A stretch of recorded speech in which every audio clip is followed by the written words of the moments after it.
I didn't need any supplements. I didn't need any hardcore protocol whatsoever for my own personal healing journey. There's two things that changed. One, when I went to the ashram to heal, the stressors were taken away. The second thing that happened is I started eating a lot of high fiber foods. And I think that the two in conjunction together was exactly what my body needed. So that combination of just turning down the noise, being more mindful, grounding yourself, and then adding fiber is really powerful. Yeah. Right? Yeah. And I think this is one of the reasons why the meta-analysis studies on fiber consumption shows that for every 10 grams of fiber you add to your daily diet, you can reduce your all-cause mortality by 10%, right? And that's linear all the way up to about 40 grams of fiber per day. Imagine a simple tool that can reduce your all-cause mortality risk by 30 to 40%. Who wouldn't want that, right? Yeah. It's fiber. And how many people do you know that are getting 40 grams of fiber a day? Yeah, virtually nobody. No way.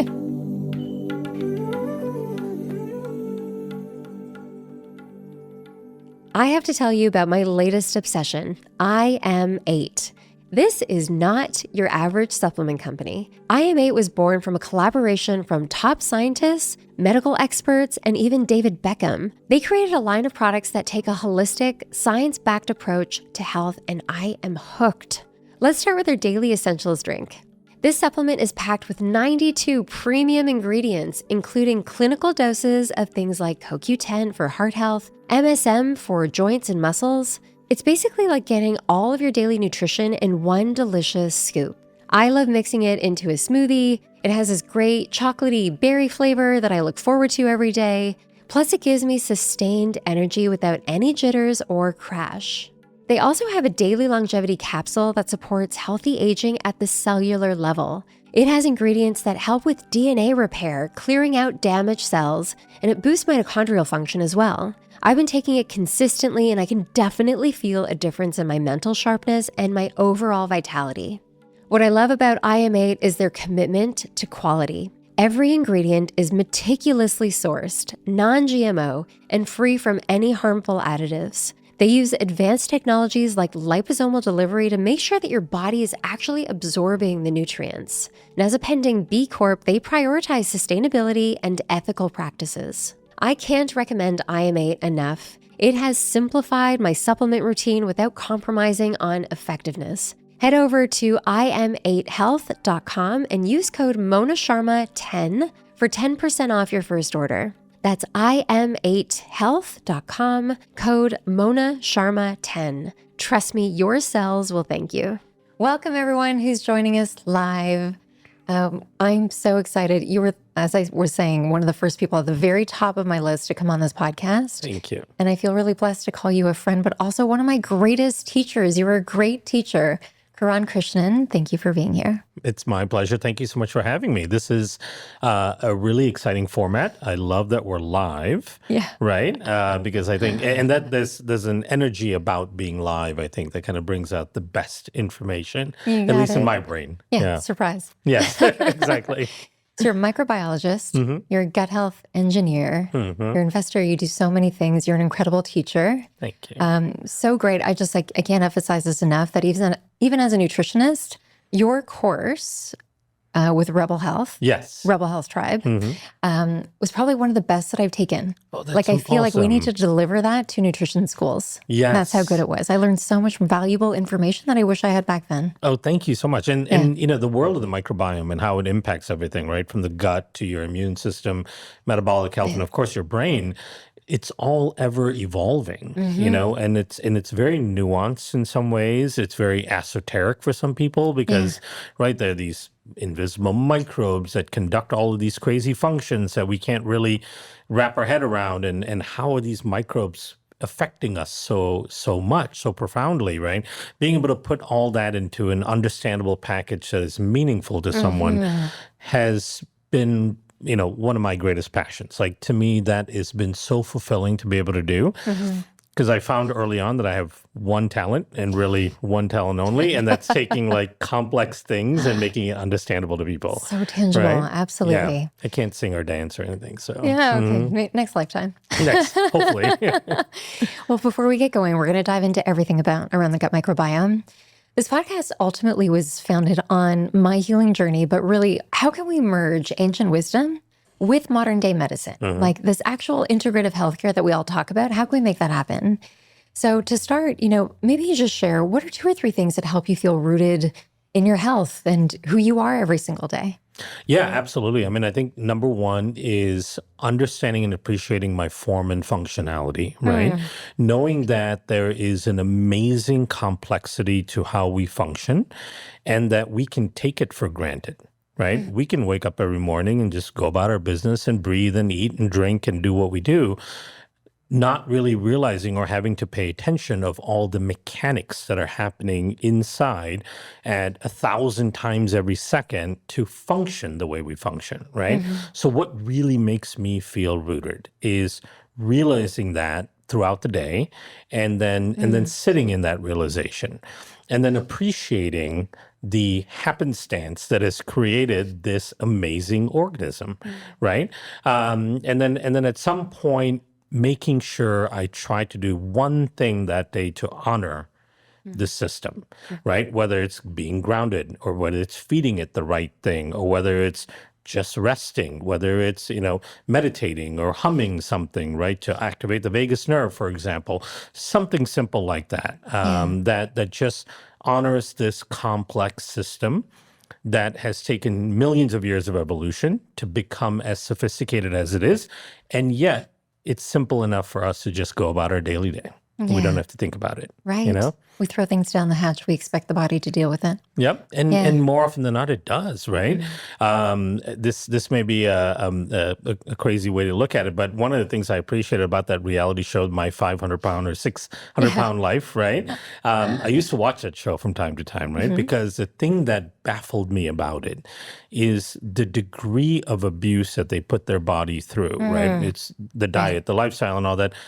This human body that can sit here at 175 pounds with great movement and functionality and all that can also become 600 pounds and still be functioning in one way or the other, right? It's mind-blowing what our systems allowed us to adapt to. Not a good thing to have to do, but it again underscores the amazing functionality that our body undergoes without us having to think about. That's a good segue to the next part is a lot of people, when they end up in that 600 pounds, have done things that they don't realize are uprooting them from recognizing kind of the miracle that this is. Yeah. Somebody who is so in tune with your body and understanding the mechanics of the body, do you notice when you drift? Like when you're not in alignment with your form and functionality, do you notice when you drift? And what are some of those habits that cause you to drift? Yeah, absolutely. So I notice it in 3 ways that can shift within a couple of days, right? So I spend a lot of my time speaking with people, right? Doing interviews like this. I have the privilege of teaching people and so on. And so my brain has to function optimally. And I'm also really bad at preparing, right? So I don't prepare for interviews. I don't read up and study things and all that. I'm just continuously reading material, studying it, understanding it, and it just sits there, right? And depending on what the topic is, and oftentimes I don't even know what the topic is that I'm sitting down to, I need to pull that information out in a way that makes sense to people. And I can find myself struggling to find the information and connections if I haven't slept enough, right? Or if I've eaten too much. That actually has a huge impact. So if I, for example, have a really heavy breakfast, that disrupts my brain's functionality throughout the early mornings and early afternoon, right? Or late morning, early afternoon. If I haven't exercised in a few days, I feel the difference. Like my brain feels sluggish. My body feels sluggish, right? My level of energy in sharing the information and pulling the information and thinking about all the connections drops down. It gets blunted. I can feel that, right? So that's one way in my brain functionality, and I count on my brain every single day. So today I'm feeling fairly good because I got some good sleep. I had a very nice light breakfast. The other way is I actually went ahead and got a lot of my kind of button-down shirts and all that as custom tailored. Ah. Right? Because I have a proportion that's like hard to find stuff off the shelf that fits well, right? So I got them custom tailored. So there's very little forgiveness. And if you go a few days and you allow yourself to get too bloated or, a little soft around the edges, when I put those clothes on, I feel it right away. That's right? a good one. Yeah. And that actually is like, right away, I'm like, oh no. All right. I gotta tighten things up here. So those are two ways that like always are very apparent to me. I'm going to be adding custom made clothes into my health hacks then. Yeah. And one thing a week that you wear that's custom, it'll keep you honest.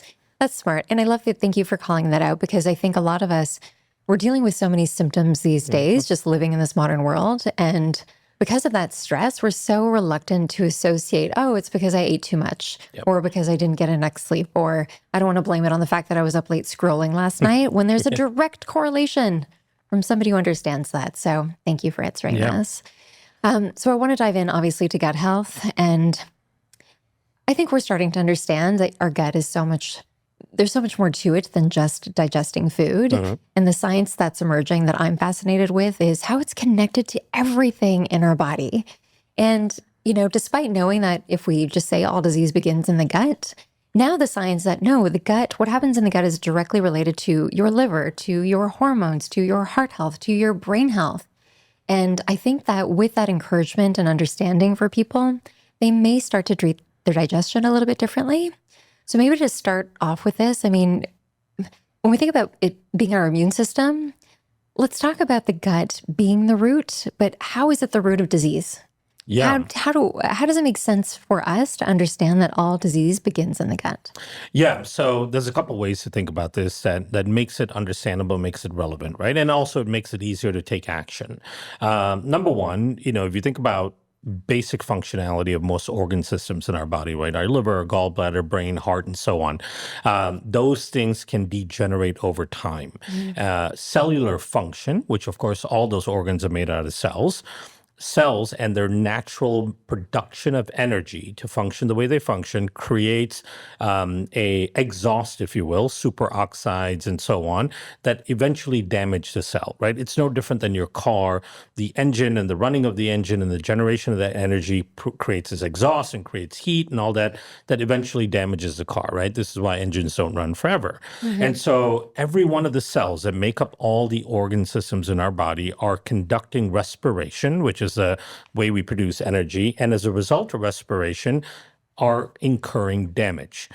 If that damage is accelerated and is not curbed and repaired efficiently, then you start to progress towards disease, right? So your brain can get damaged over time. That leads to dementia, Alzheimer's, brain fog, things like that, right? Your neurological system can get damaged. That can lead to things like anxiety, depression, even neurological conditions like Parkinson's. Your heart and your vessels get damaged over time, cardiovascular disease, right? Your liver, your gallbladder, your pancreas, that leads to metabolic syndrome. And so one key function of the gut in that whole way of thinking is that the gut provides all of those systems with the required components to repair on a daily basis, right? And the beauty of it is not all of it comes directly from diet, right? Some of it does. Our amino acids and carbohydrates and polyphenols, they'll come from diet. But there's a whole host of nutrients that we need to repair our cells on a regular basis that we cannot get from food that are actually formed and synthesized in our gut. Right. And as a result of that, we need to have a really optimally functioning gut in order to assemble the nutrients that are required to repair our systems. A great example of that is urolithins, right? So if you think about urolithins as this compound that helps re-engineer and repair mitochondria, which is the engines of the cell, and help turn over dysfunctional mitochondria, create new mitochondria so your cells can keep making energy and doing what they do, urolithins don't come from our diet. Our gut microbes make urolithins for us from fermenting polyphenols, right? So that's one perspective, is that the gut is the warehouse and the distribution center for critical nutrients and the production center of critical nutrients that every cell in your body needs to function optimally. The second view is when the gut is dysfunctional, it leads to something called chronic low-grade inflammation. It leads to leaky gut. You have barrier dysfunction. You get endotoxins and other things leaking through. That becomes one of the most prevalent sources of chronic low-grade inflammation. And the studies are pretty clear that chronic low-grade inflammation is the impetus for a lot of chronic diseases, right? So then you think about the double whammy here, right? So you've got a dysfunctional gut that's not producing the nutrients your body needs to repair and regenerate each day. On top of that, that dysfunctional gut is allowing too much inflammation. That combination becomes an amazing recipe for chronic disease. What do you say? Is that not one of the biggest problems because most doctors aren't trained in gut health? Because when we talk about, is it the hormones or is it the gut? Is it the liver or is it the gut? Or, doctors aren't trained to look at the gut, so they're automatically writing prescriptions or just treating something else as kind of like a friend state without looking at the source, right? That's exactly right. I mean, and there's so many examples of that, right? So if you look at estrogen, for example, estrogen is detoxified through the gut and the liver, right? And the gut-liver connection. And if you have too much 16-OH or 4-OH and you're risking things like estrogen dominance with the risk of cancer or estrogen dominance with things like endometriosis and other issues, right? Those are all related to gut-liver dysfunctions. It's not the hormones themselves that are a problem, right? It's the detox, the phase 1, phase 2 detox, methylation, and the glucuronidase that basically neutralizes the estrogen from being reabsorbed. All of that is happening in the gut and the liver. And as a result, if you don't have a healthy gut, and thereby not a healthy liver, you're going to end up with estrogen imbalance. So it becomes less about the hormones itself and more about how the hormones are managed, which is the role of the gut. This is so relevant because obviously hormones are in the spotlight right now. And I feel like every podcast or every educational seminar needs to come with a gut health aspect to it so that the two go hand in hand for people to understand. So you mentioned gut damaging habits. There's many of them. Living in this world, you can say that walking outside could be gut damaging depending on where you are. So can we talk about maybe some of the most common that you see? And then we'll go through maybe some of the things that we can avoid or change. Yeah. So, and to frame that, what I like to have people understand is that we are a beautiful microbial construct, right? We are made up of thousands of species that have to work together to perpetuate the health of the whole. We have more microbial DNA in our system than human DNA. We have more microbial proteins than human proteins. We have about the same number of microbial cells as human cells. So we are a microbial construct. And we've taken this beautiful microbial construct that's taken, a few million years to evolve the way we have and put it in an antimicrobial world, right? Just that understanding alone means that we've created an environment that is anti-human. Because it goes against our foundational setup and function.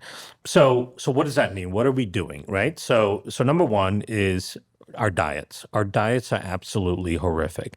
If you think about the standard American diet, right, the SAD diet, we're talking about highly processed foods, ultra-processed foods, too many calories, empty calories especially, that are non-nutritive, right? We're talking about too much sugar and simple carbohydrates. We're very low amounts of fiber, right? Fiber intake in North America, or certainly in the U.S., is horrific, right? So very low levels of fiber, polyphenols. We're getting very low diversity in our diet. And when you understand that our microbiome evolved with one of the highest diversities in the mammalian kingdom, through our really diverse diet and through our nomadic movement, right? So if you think about animals that have the most similar types of microbiomes to us, the most similar in diversity, it's really the baboons. It's not our closest cousins, which are the great apes, right? So genetically, we're closer to the great apes, but from a microbiome perspective, we're closer to baboons. And in part because baboons are omnivores, they travel in tribes, they're up on the trees, but they're also down on the ground in the dirt, right? So they have a lot of behaviors like humans did, at least our ancestors did. And as a result, we gain this massive amount of diversity. So our food is killing our microbiome. We're not feeding the microbes what they need and what they want. Number two is the overuse of antibiotics, right? A decade and a half ago, even the CDC estimated that 50% of antibiotic prescriptions are written for non-bacterial infections. I've talked to lots of doctors about this to understand where this may come from. And a lot of it is this issue of urgent care centers, right? If someone's feeling sick, right, and they go to an urgent care center, the doctor may understand that they're dealing with a viral issue, but the person's going to demand that they give them some medicine because they feel like they want to do something to get better. And doctors often think, well, I guess antibiotics are harmless, so I'll give them an antibiotic, right? So they'll give them a Z-Pack or something like that for a 3-day course when they don't really need it, right? And often it can be overwritten as a precautionary measure. And then we have parts of our food that are extremely toxic, like things like glyphosate. We did a clinical trial with King's College in London, where we took the commercial product Roundup, not just the glyphosate active. We actually compared it to the glyphosate active. And this is where a lot of misnomers happen, because you can see studies that show that glyphosate as an active ingredient doesn't really harm the microbiome in any significant way, right? Fine. But when they add the glyphosate to all the adjuvants and all the acids and things like that they put in the commercial product, it dramatically increases the impact, right? So we did a head-to-head study on a pristine pediatric microbiome. This was in a microbiome system because we couldn't feed it to the child, of course, right? And so we took regular active glyphosate without all the adjuvants that are in the commercial product, and then we took the commercial product from a warehouse, from a home store. And then we did about the level of exposure that you get in a lot of breakfast cereals that's allowed by the EPA. And we did a 3-week test to see how much it impacts the microbiome. The glyphosate by itself had very marginal impact, but that's not what we're exposed to. The commercial product with all the adjuvants and all the bases and all that are in there basically converted that healthy 3-year-old microbiome from being pristine to looking like somebody with inflammatory bowel conditions. Right? The production of ammonia went through the roof. The production of branched-chain fatty acids went through the roof. The production of short-chain fatty acids, which are critical, plummeted down. Diversity shrank. Pathogens increased. Right? We saw all these changes in a relatively short amount of time. And you imagine how ubiquitous those chemicals are, right? People are using it on their yards and front and backyards and their driveways. And then, of course, it's in the food supply as well. And then we now have the microplastics and all the forever chemicals that come with it. And then another underrated impact on your another driver of impact on your microbiome is stress, right? Stress is incredibly potent at dismantling the gut microbiome through a couple of different mechanisms. One is there are a number of opportunistic microbes that have evolved the capability of reading our stress hormone levels, because these microbes have learned that when our stress hormones are high, our immune system is compromised. And as a result, they express their virulence factors when our stress hormone is high. That's their best chance for evading the immune system and proliferating, right? So when we're experiencing stress, it's like little doses of antibiotics almost into our system, right? Creating this environment that's better for pathogens. The second mechanism is studies have shown that when you have an activation, fight or flight activation in your central nervous system, it actually skews the amount of mucin that your body secretes in your intestines. The mucin is where all the microbes live, and it can really damage the diversity of your gut microbiome over time. So there's a lot more, but if we just think about those four, those are very prevalent things that people experience regularly. Everyone's touched by all of these, right? Can we go back to glyphosate just for a second? That's an incredible study. Yeah. And I want to hover on it for a second because, one, I wish that there's a glyphosate residue-free label that's now starting to come on, but it's very few products. And two, we're seeing an abundance. If we know that glyphosate is predominantly sprayed on oat crops and wheat crops, and then we go into the grocery store and everything down the aisle for kids' snacks and foods, right? How many oat products are there that aren't glyphosate free? So just be mindful. I think we need to, it's not to cut it out completely, but just your consumption of it. Yep. Do you think it's going to be common to test children for glyphosate? Yes, as the tests become more accurate and more easily accessible, I think it will be. And I think it should go along with normal stool testing and other things that we look at, right? Because it is a ubiquitous toxin, if you will, and very common in processed foods, and kids consume a lot of processed foods, right? And mothers are told to eat a lot of oats when they're Totally. pregnant, right? For lactation and stuff like that. Well, and the other problem is like, okay, we know that fiber is so important, right? I'm a big proponent of increasing fiber consumption, right? And there's really, really good reason for that. But the problem in places like the United States is that somewhere around 80% of all fiber intake comes from wheat. Yes. Yeah, right? And a lot of that wheat is treated with Roundup and herbicides and pesticides. And so as people are trying to increase their fiber intake, which is good for them, they're also inadvertently increasing their exposure to herbicides and pesticides. So then there has to be this really active decision making on like, how else can I get my fiber, right? Without simply just going to increasing whole wheat consumption, because you may be exposing yourself too much to herbicides and pesticides. I think we're going to spend some time talking about fiber. It's something that I'm like mostly passionate about in my practice. But let's just move on to the next part about if people start to remove these inflammatory agents from, these inputs to their body, can they expect that alone to be enough to support healing the gut? Can they see changes within a few days? Typically they can, yes. So when you think about the microbiome, so the microbiome is constantly trying to move towards a confirmation of balance and functionality because it's an ecosystem, right? Most ecosystems are constantly trying to move to a state of harmony and balance, if you will. They increase some of their resistance factors, meaning they compete with each other. They create balance as a result of that competition. Now, that said, I think we want to assist the microbiome as much as we can, right? So we want to be very deliberate about our nutrition and what we're feeding the microbiome. We also want to utilize things like probiotics and prebiotics that can supplement and add to that repair, because it's hard to judge where you are in your dysfunction, right? It's hard to judge whether or not you're at a state where you go, okay, I'm just going to clean things up and it's going to revert back to functionality, or I'm going to need to clean it up and drive functionality, right? So where are you in that? It's so hard to judge. So I always tell people the most sensible thing to do is clean things up and drive, right? There's no downside to driving, Of course. right? So drive. So push the ecosystem towards balance and functionality, utilizing every tool that you have in your bag, assuming you can afford it all. And a lot of it is very affordable, right?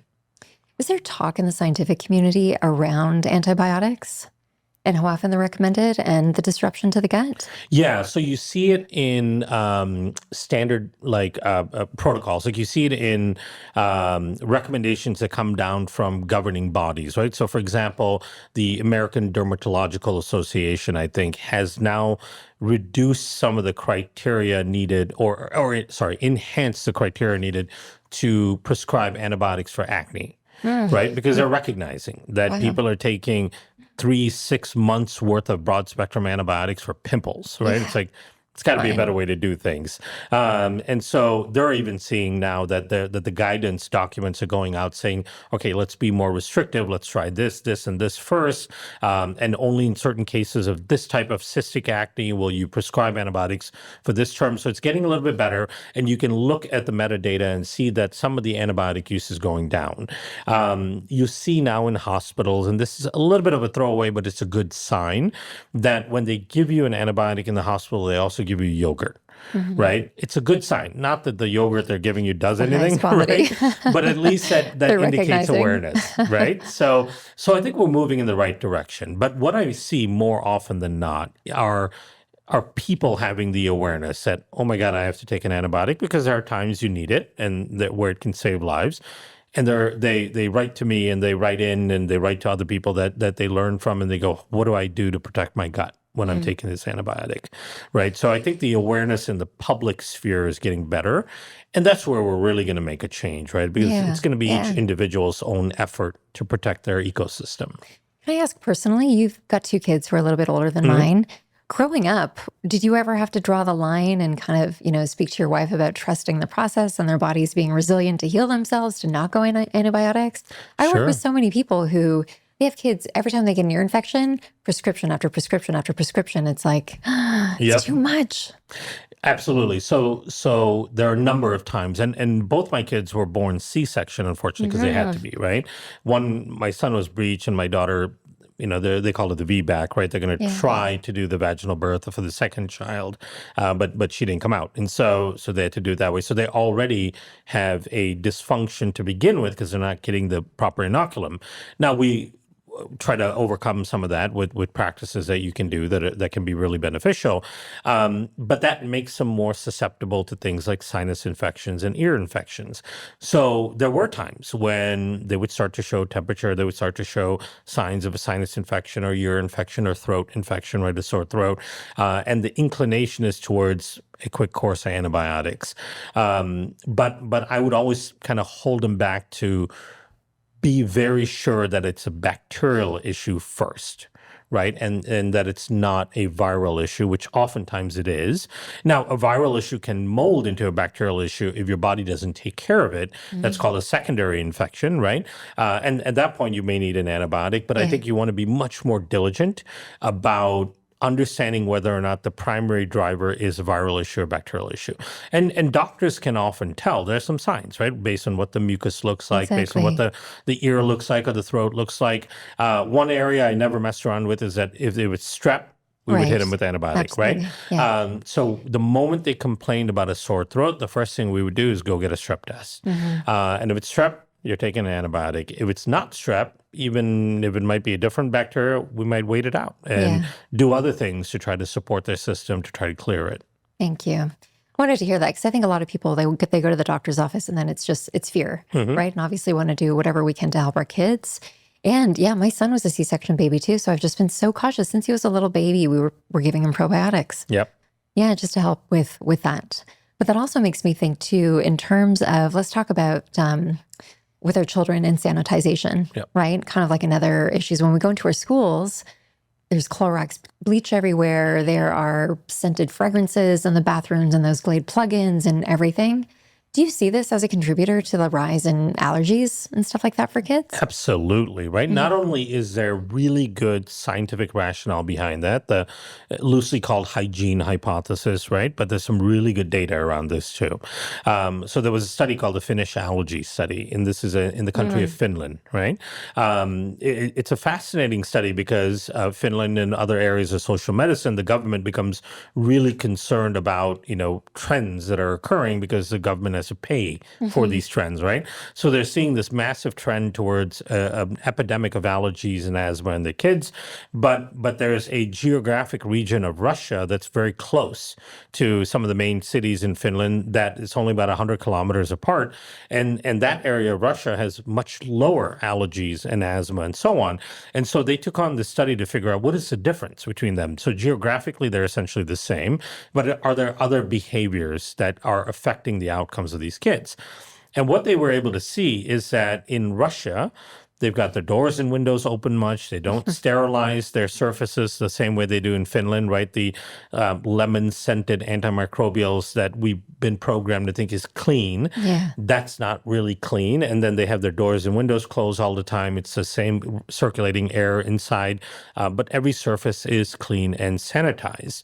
That they assumed was likely the culprit for why there's a big difference. Now, then they went one step further and they said, okay, let's test this, right? Let's take a handful of daycares in Finland. Of course, given the way they're structured, daycare is provided by the government, right? So the government can kind of control what they do in daycare. Right. They took a handful of daycares and they created dirt piles. And then they followed kids for a number of years who were mandated to play in the dirt piles a few times a week versus kids that went to daycares that didn't play in the dirt piles. And they found a dramatic shift in the prevalence of allergies, asthma, and so on. Wow. Right? And this occurs through a couple of different mechanisms, which is really interesting. Number one is the most sterile your environment is, the less diversity you have within your microbiome, right? And this goes back to the idea that we are a microbial construct and we're in an antimicrobial world. So if you're killing microbes around you constantly, you're creating an antimicrobial environment that you're putting your microbial construct in, right? It's not cohesive to the way we function.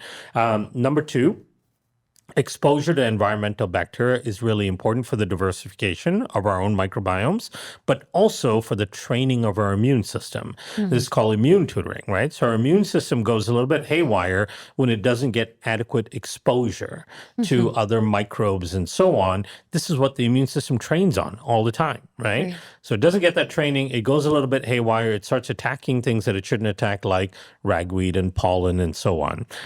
There's another component to this called the atopic march. And this is really interesting because it correlates with eczema in kids, right? So eczema is another epidemic that's occurring in kids, right? You see it all the time, I'm sure, in the clients that you work with. Eczema is directly related to the formation of allergies and asthma. If a child has eczema, they have 8 times higher risk of developing food allergies, environmental allergies, and asthma.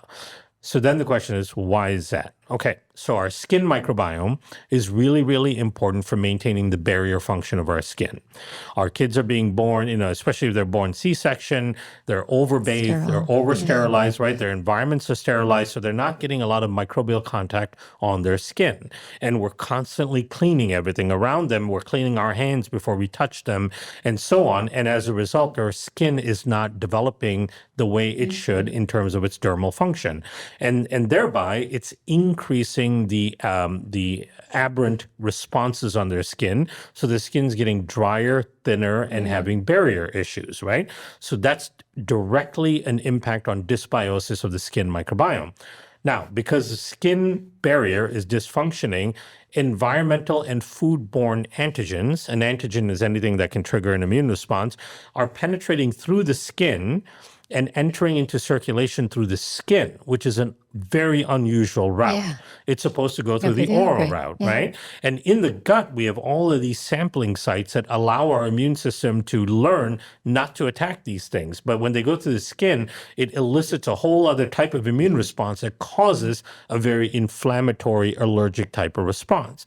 So kids are walking through the world with barrier dysfunction of the skin, peanut allergens, exposed to everything, foodborne pathogens, ragweed, pollen, everything's going through their skin instead of their oral cavity, and your immune system is overreacting to everything. So we are creating an epidemic of allergies, asthma, immune dysfunctions, and so on. And it's through the mismanagement of our microbial ecosystem, both on our bodies, in our gut, and around ourselves as well. Yeah, I'm thinking about, gosh, everything that they're exposed to. Often we can't control a lot of things that happen outside of our house. But when I'm working with my clients, we do an audit and I throw out all of the Cloroxes and the Mr. Cleans and the disinfectants. I often say, if you want to keep something like that, then keep it for your toilet or something, right? But other than that, you can make everything, like easy homemade cleaners that are safe and effective. There's also so many other clean brands. Do you have a dog? I do.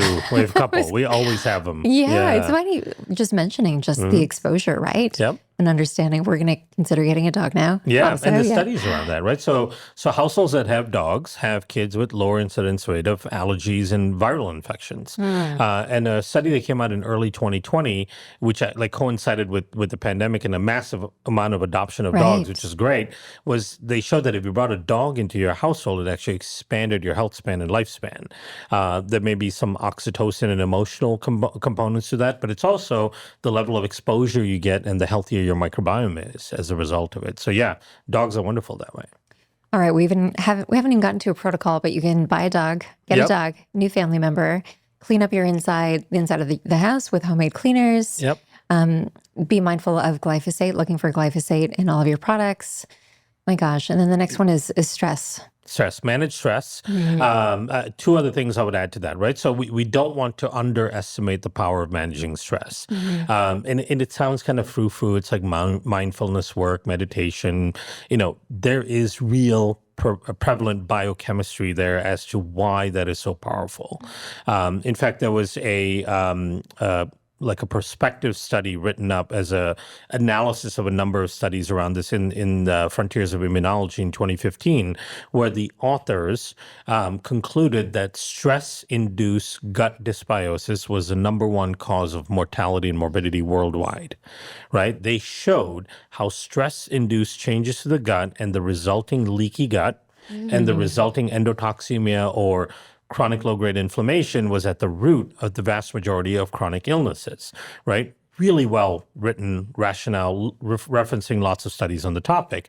And so we cannot underestimate stress. And then I would add two more things. Number one is actually three more things in terms of your microbiome. One is diversifying your diet, right? So we want to eat a whole food diverse diet. Number two is getting outside. So getting engaged with the natural environment. You know, you're fortunate to be on the West Coast, so going to the beach and going to canyons and walking through those areas. Where I live in the Midwest, we have a lot of forest preserves and all that. So we walk through, we kick up the dirt, we sit down on the ground and eat stuff, right? So you want to get engaged with nature as much as you can.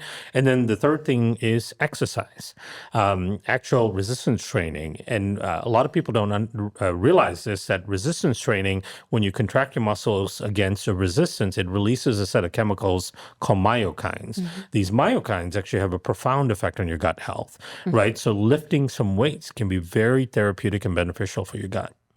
Do you and your wife have a ritual at home as a family and how you start the day? I wish we did. Yeah, no. your kids are a little older, so. They are. We used to. We're, and part of the difficulty around that for me is my travel. I travel so much, right? So we try to have individualistic rituals, and we try to avoid certain things, right? So, for example, I work on this a lot too, and I know my wife does, and our kids don't have the option because they don't keep their phones with them in the room. But when I wake up, I resist looking at my phone as the first thing, right? We specifically got automatic curtains in the bedroom because I wanted to be able to push a button and then the light comes in, right? And I've been really working on some deep diaphragmatic breathing early, like the first thing that I do. So open up the curtains, light comes in, I sit up in my bed and I try to do some deep breathing exercises. That has been really powerful to me. And then, put on my slippers, throw on the robe, and I'm humming all the way to the bathroom, right? So humming is really important because it activates the vagus nerve, and that is really beneficial for the gut and the gut-brain axis. So I'm humming a tune and kind of singing something, right? Nobody can hear me, which is good because remember, I have no talents in that space. And then you get to the sink and I splash my face with some cold water. That also activates the vagus nerve. That for me does a lot in the morning, and that really helps.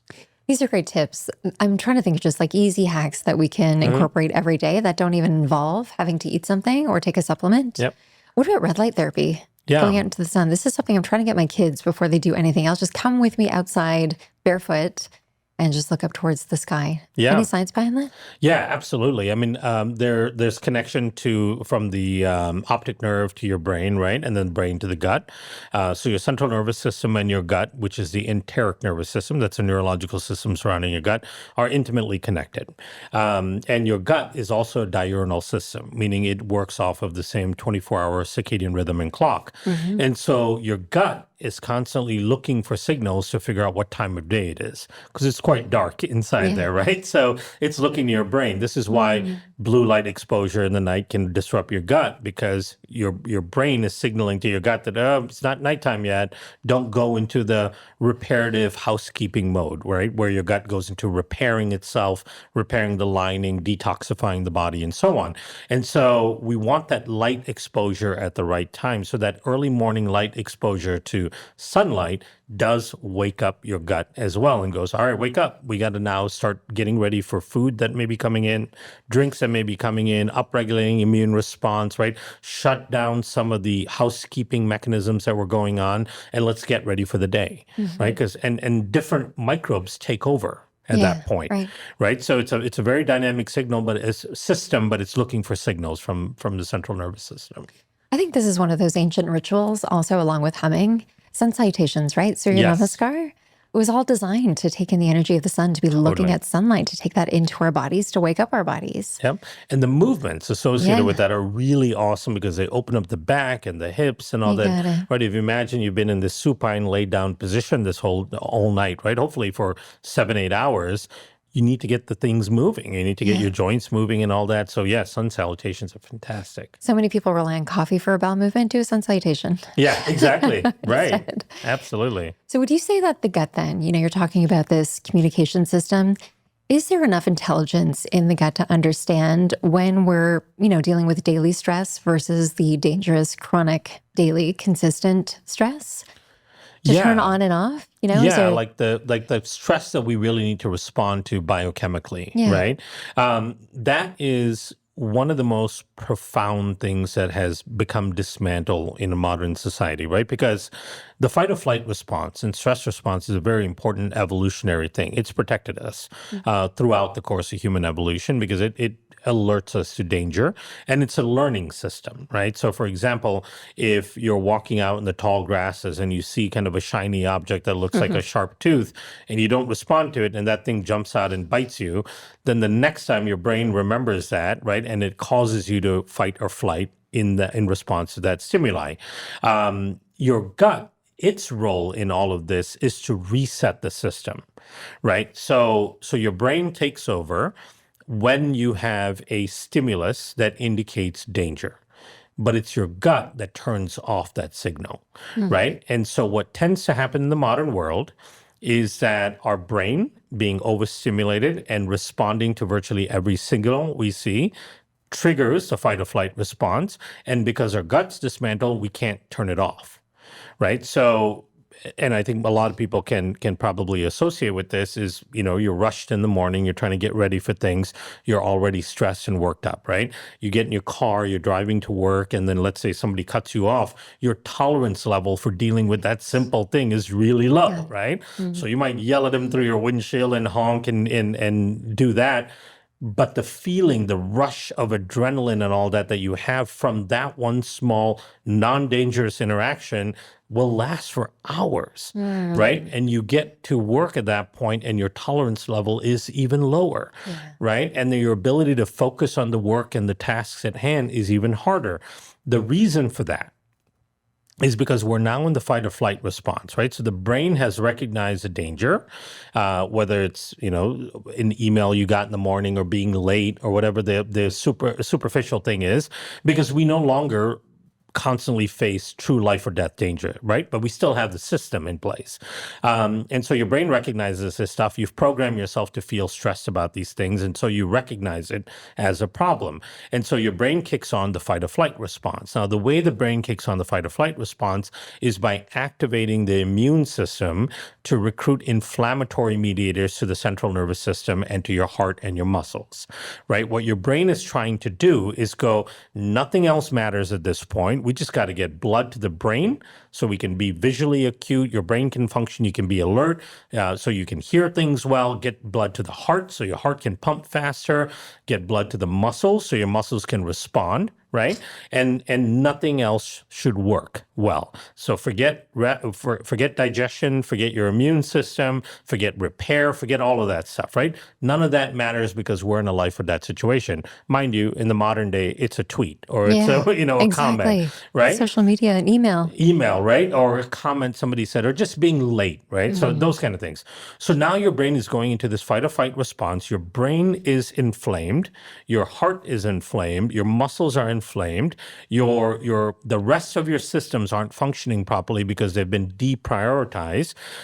The evolutionary system allows you to be in that state for a few minutes to deal with the life-threatening issue and then come back down from it, right? The way you come back down from it is cortisol is surging, right? Your brain triggers the HPA axis, so cortisol is surging. Cortisol is driving a lot of this fight or flight response. Now, what tends to happen is a portion of that cortisol also goes into your gut.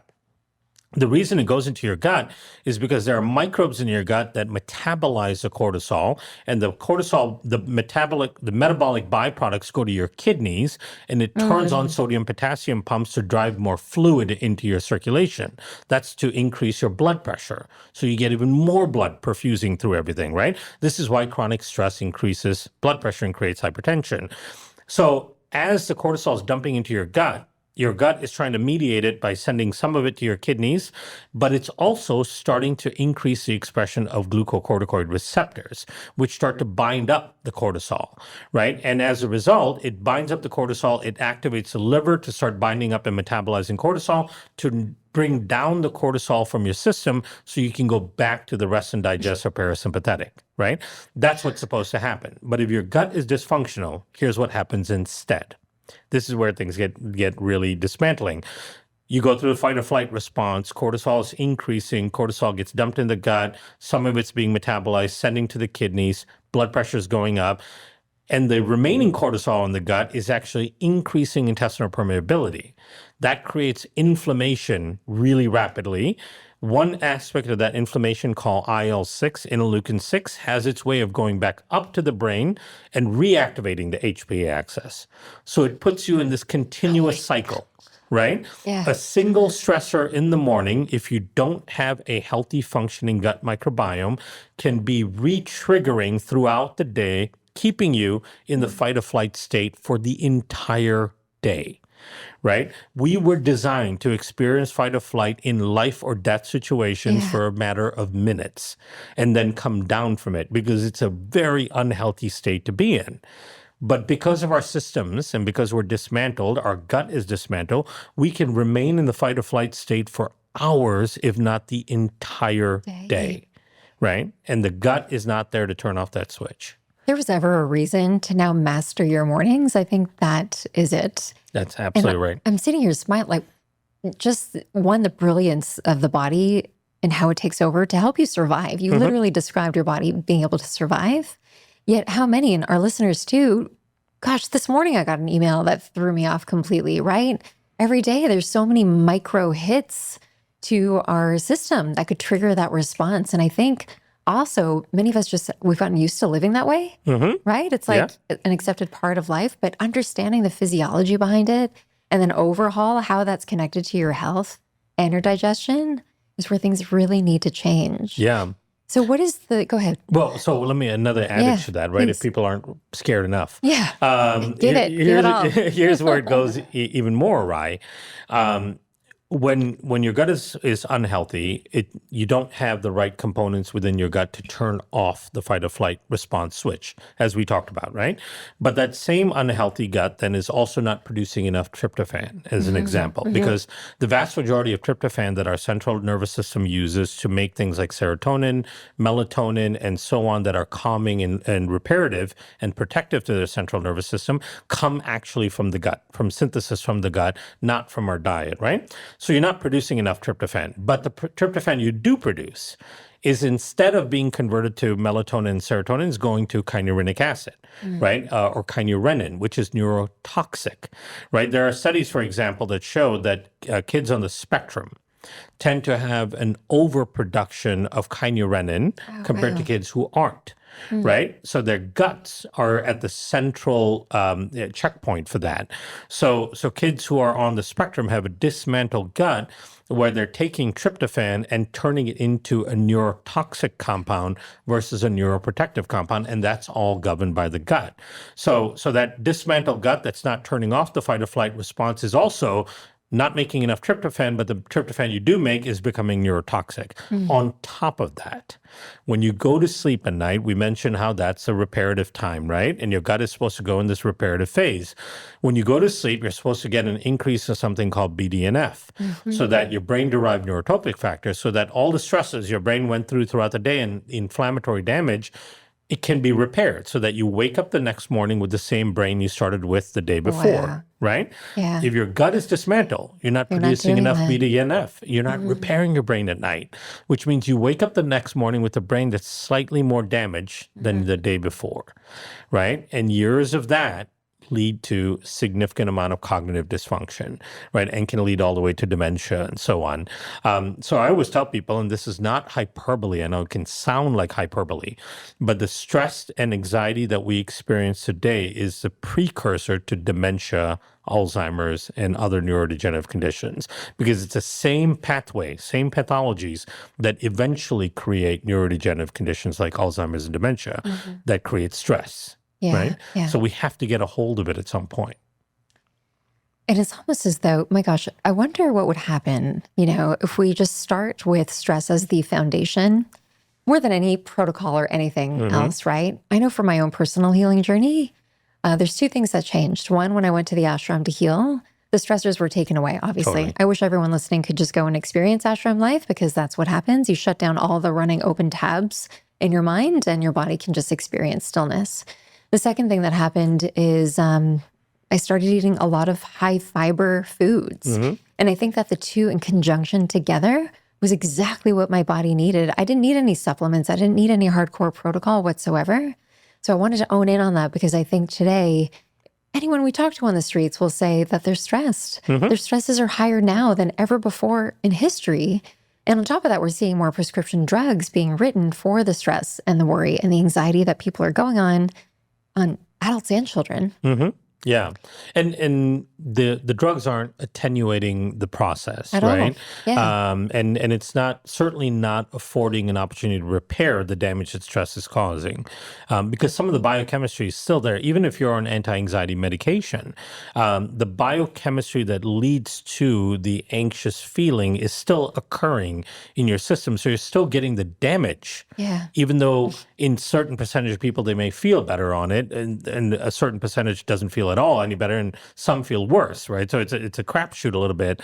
But nonetheless, the biochemical processes that create the stress response are still present, and they're still causing damage, right? So you're not repairing at all. So that combination of just turning down the noise, being more mindful, grounding yourself, and then adding fiber is really powerful, right? Yeah. And I think this is one of the reasons why the meta-analysis studies on fiber consumption shows that for every 10 grams of fiber you add to your daily diet, you can reduce your all-cause mortality by 10%, right? And that's linear all the way up to about 40 grams of fiber per day, right? Then the effect tapers off a little bit. But imagine a simple tool that can reduce your all-cause mortality risk by 30 to 40%. Who wouldn't want that, right? Yeah. It's fiber. It's fiber. Yeah. And how many people do you know that are getting 40 grams of fiber a day? Yeah, virtually nobody. No one. Yeah. Anyone that I have control over their mouth is doing it, but anyone outside of that, no. I mean, I think the average consumption in North America, or certainly in the US, is somewhere around 6 to 8 grams. Yeah. Wild. Yeah, which is crazy. Something that you have said as a teacher, the gut is the command center, the microbiome is the software running the nervous system. So when you think about the gut and its resilience, help people understand then in the description that you just gave around what happens within the body when it's in survival mode, probably every day, the symptoms that they might not be feeling. Maybe they've adapted to living with this level of stress, whether it's anxiety or maybe fogginess or inflammation of their joints. Yeah. So, the things that they don't relate to that underlying issue, right? Yeah. So you bring up joints. That's a wonderful point, because if you take something like osteoarthritis, right? It's, according to the World Health Organization, the second leading cause of disability worldwide is osteoarthritis, right? And that is a progressive inflammatory process.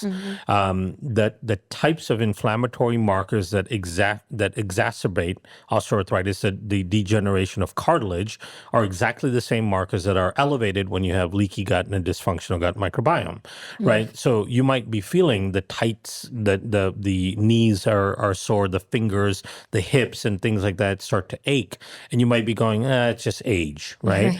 It doesn't have to be, right? It's a progressive inflammatory condition that is driven in part by a dysfunctional gut. The other thing that people experience is energy imbalance issues, right? If you're feeling sluggish, if you're getting sleepy throughout the day, and so on, it's not only that you haven't gotten enough rest, but it's a gut-liver dismantling issue, because the liver is kind of a central command for energy metabolism, right? So when your brain, for example, calls on more glucose, it's your liver's job to respond to it. And if your liver doesn't respond effectively because your gut-liver axis is dysfunctional, then your brain goes into a bit of a panic mode and starts causing cravings, right? So now not only are you tired and you're foggy, you're craving things. You're craving cupcakes and sugary things, right? Because your brain is trying to get you to upregulate some glucose intake. And the stress itself that you experience is a driver of the stress you will experience tomorrow, because it's a self-perpetuating cycle, right? So if your gut is dysfunctional, we know that increased stress creates more dysfunction in the gut. And the higher the dysfunction in the gut, the more stress you will be, and so on and so forth, right?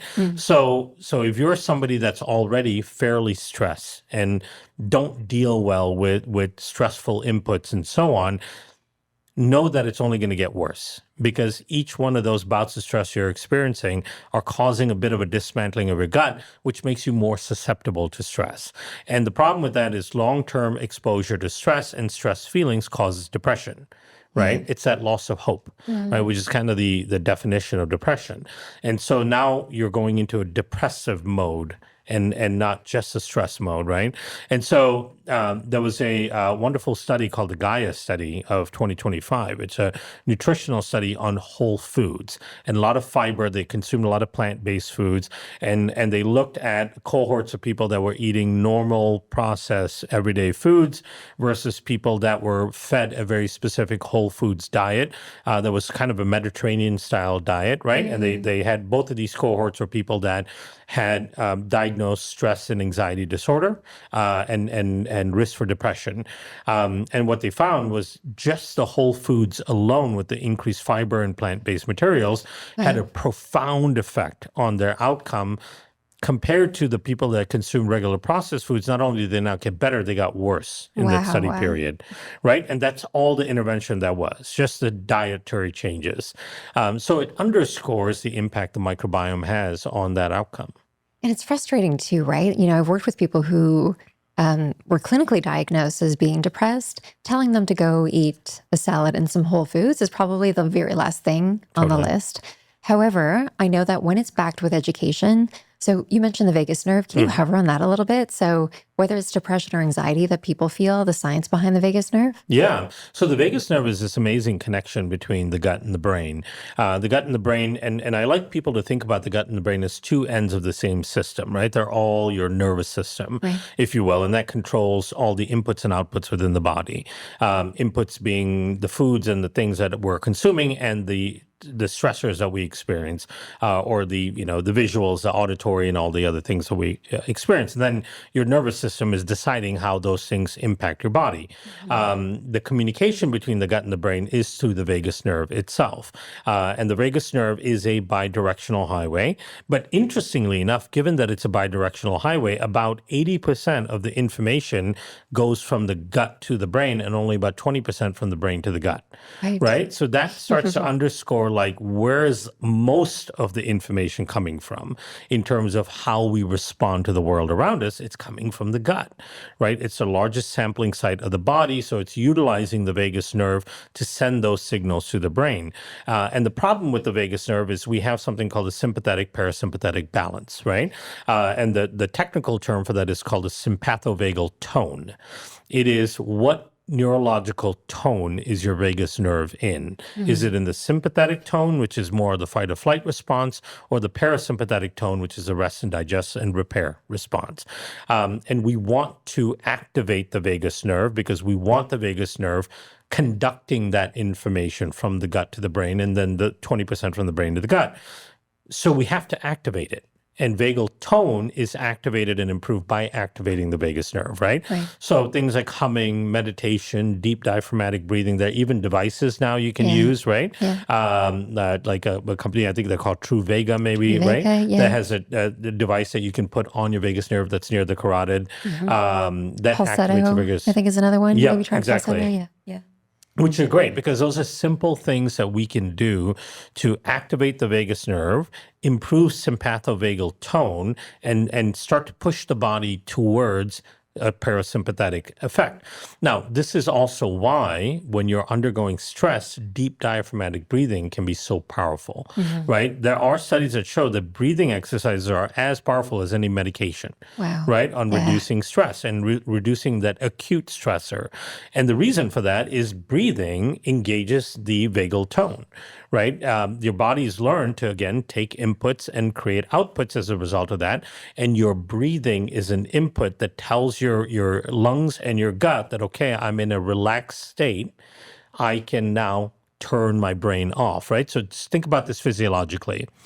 If you're being attacked right now, if a cheetah is chasing you, right? I mean, you'd have no chance if a cheetah is chasing you. Let's say it's a really old, slow cheetah.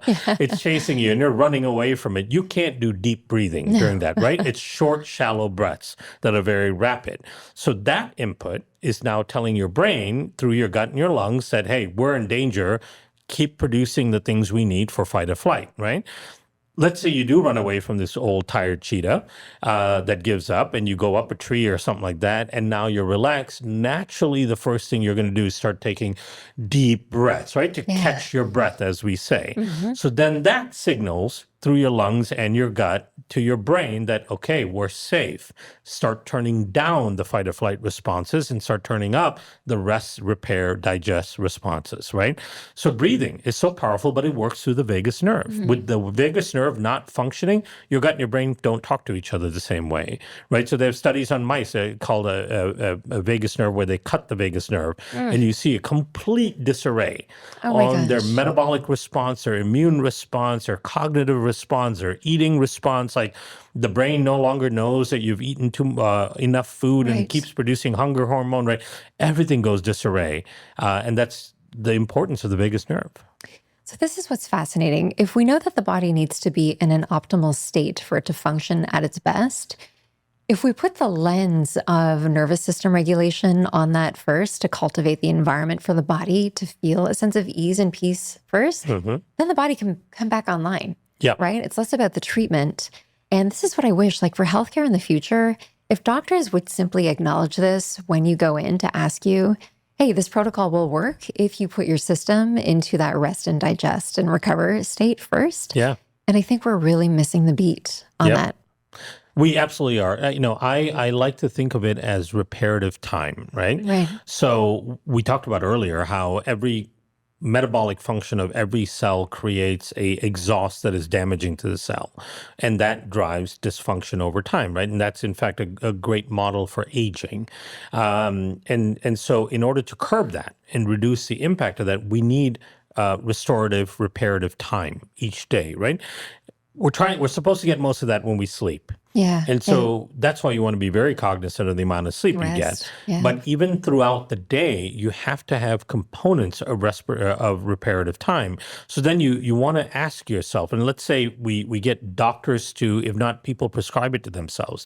Prescribe yourself 3 times, a day, 30 minutes at a time where you have reparative time, right? Do you have enough of that, right? Are you sitting down somewhere, kind of disengaged, just in your own thoughts, and breathing, relaxing, whether it's listening to music, if watching something that may not stress you, reading something that's very calming, whatever it may be, that is reparative time. And one should prescribe that to themselves, right? Or it's too easy to just go damage every day, all day, because we talked about how resilient the body is, and it tries to adapt to all that ongoing damage, but at some point it becomes too much. I can hear listeners saying, I don't have time. Nobody has time. But I think for a lot of practitioners that I meet with, it's really a boundary or paradigm that they set. It's part of their lifestyle. Life is built into the ability to either have a slow morning, take those 10-minute breaks, go for a walk outside, ending the day with family. That's the foundation, and then everything else gets added in, because otherwise life is just going to happen. You can feel every second of every day feeling stressed, and then you're paying for it later, right? Yep. Visiting my mom in Toronto, every single hospital bed was full. And there's, all of these seniors coming in with Parkinson's and Alzheimer's, and they're eating this food in the hospital that is just like so void of any nutrients and fiber. And a lot of it's dietitian approved also. And then compounded with the fact that they're in a very stressful environment with sirens going off and, alarms and stuff like that. And it's really not anywhere near being close to being part of our healthcare system as it should be. Yeah, and it's a very sterile environment. We talked about how that wipes has on everything. an impact, right? So, Yeah.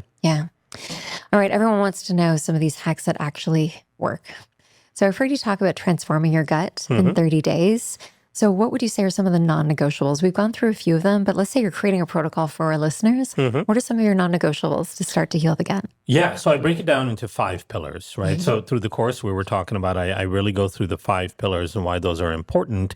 And you have to do something, at least one thing in each of these pillars, right? So this is the way people need to think about it. So number 1 is food. We talked about that, increasing fiber, increasing diversity, and moving towards whole foods and less processed foods. Number 2, I like to think of it as exposure. So exposing yourself to beneficial microbes, whether it's in your home environment, not over-sterilizing, getting outside in natural environments, you need exposure to beneficial microbes. Number 3 is stress management, right? So we absolutely need to manage stress like we talked about. Number 4 is sleep and exercise. So these are reparative stimuli that are really, really important. And number 5, supplements. And supplements can be very useful, right? The right probiotic, the right prebiotic, the right polyphenol mix, and so on. Those can all be a really good accelerator of recovery. But the thing is, not any one of those things by themselves is going to make a profound effect. It's going to be a cumulative effect of doing something within each of those pillars, right? So I want people to prescribe themselves restorative, reparative time each day. I want them to prescribe themselves outside time each week and movement with that outside time. I want them to start to track and understand the diversity within their diet, right? How many different foods are they eating on a weekly basis, and try to add new foods each week and maintain the ones you added. So you want to get to the end of the year having added 40, 50 new foods, right? That'll be tremendous. Yeah. You want to try to work yourself up to 35 to 40 grams a day of fiber, soluble and insoluble, about 80% soluble, maybe 20% insoluble. And you want to find the right supplements that have clinical studies that can drive the repair within your gut microbiome. And you want to do all those things while you're managing stress. And almost all of those were free. And all of those are free, yeah. Can we hover a little bit on variety and diversity and the power of that? From an Ayurvedic standpoint, the concept of eating seasonally. Yep. And I wonder if there's truth to this. Have you ever seen studies where microbes within soil at different times of the year are actually that are actually beneficial for our gut microbes based on our immune system, supporting our immune system? Yeah, absolutely. So there is a seasonality to the gut as well, right? So when you follow indigenous tribes like the Hadza tribe of Tanzania or the Papua New Guinea tribes, these are hunter-gatherer tribes that live today like our ancestors did a few thousand years ago. We see a significant seasonality in how they eat. And we see as a result a seasonality shift in their microbiome that causes better adaptation to that season, right? So for example, if you're an Inuit Indian, and you are eating a large amount of fat and seal blubber, their microbiomes have adapted to utilizing that fat in ways that we cannot do that, right? We also know that, for example, Japanese individuals' microbiomes have adapted to digesting seaweed that our guts cannot, because they've pulled genetic capabilities from fish that can break down seaweed. And so we see that environmental changes, seasonality, all affect the microbiome. And if we were living the most foundational type of life, we would see those changes within our guts as well. It's hard for people to track that and all that. So I just say, you know what? Try to diversify your diet as much as you can, right? Get as many different types of whole foods in as you can. I always say go to the organic section every single week, buy what's on sale. if it's something that you're not typically used to eating, buy what's on sale, and that will force you to diversify. Totally. Right? Yeah. And ethnic grocery stores too. Yeah. So by my house, we have a massive Asian grocery store. We have a cool. huge Middle Eastern grocery store. And you'll find like roots and tubers and fruits and all there that you don't find at your regular Whole Foods. And even though there are still roots, tubers, vegetables, they're foundationally different in terms of their structure, that they feed different types of microbes. So try to add one of those in each week. That's great. I've never added in an ethnic shopping place. Yeah, as part of like a a healing star protocol. fruit, right? Yeah. You might only find it in an Asian grocery store, Right. and it's functionally different than, let's say, a pineapple, even though they might be in similar families. Or bok choy is different than your typical leafy green, and so on. Yeah. Yeah. All right, moving to supplements then, hot topic. A lot of people are supplementing for the sake of supplementing, especially for the gut. Oh, I heard this was good for my gut, so I'm going to take it. Yeah. First, is it worthwhile doing a stool test? Do you recommend them for everyone? And which one do you recommend? And then let's talk about spore-based probiotics as well. Yeah. So with supplements, they can be very useful. That's one of the pillars. But you'd have to utilize a supplement that we know can move the needle, because there's a lot of nonsense out there, right? Yeah. Unfortunately, in the whole supplement wellness world, there's also a lot of nonsense. There's stuff that can be really impactful, but there's a lot of nonsense. So you have to learn how to navigate through that, which will give people some tips. With the stool test, what I tell people is, adopt the foundations and the fundamentals first, and then do a stool test later. If the issue you're dealing with is not being fixed by adopting the foundations, right? Because the thing is, in the stool test, you could see things that could be alarming, that could simply be fixed by increasing fiber intake, right? Which everyone should do anyway. So you can absolutely test the stool first and gain some insights, but I say adopt the foundations. And then once you've done the foundations and you're foundationally sound, if there's still issues, then do a stool test to see if there's some deeper insights you need of some unique things about your microbiome that are creating the symptoms or the issues that you're dealing with, right? For example, a quick example in that is like someone may inherently have really high sulfate reducing bacteria. And as a result, high sulfur foods or sulfate foods that are typically healthy, so think about eggs and, crustaceans and leeks and things like that, mushrooms that can be really healthy for you and good for you, could be inflammatory to somebody else because they break that down and then they create problem. Yeah, exactly. And they create hydrogen sulfide, which is very inflammatory. So for that individual, they may start cleaning up their diet, eating more whole foods, increasing their fiber, but they're still having loose stool and cramping and all that. That would be a good insight then to go, okay, you've done the foundations, stick with the foundations, but now let's do some adjustments on your diet, right, to bring down the sulfur-reducing bacteria. So those could be tweaks that are interesting. Now, you could do that ahead of time or you could do it after. I think it's kind of give or take, depending on the practitioner you're working with, right? And then talking about spore-based probiotics. So when we developed spore-based probiotics a number of years ago, what was most interesting about it to me was that it was the closest mimic that I could find to how we would naturally interact with microbes, especially in our environment, right?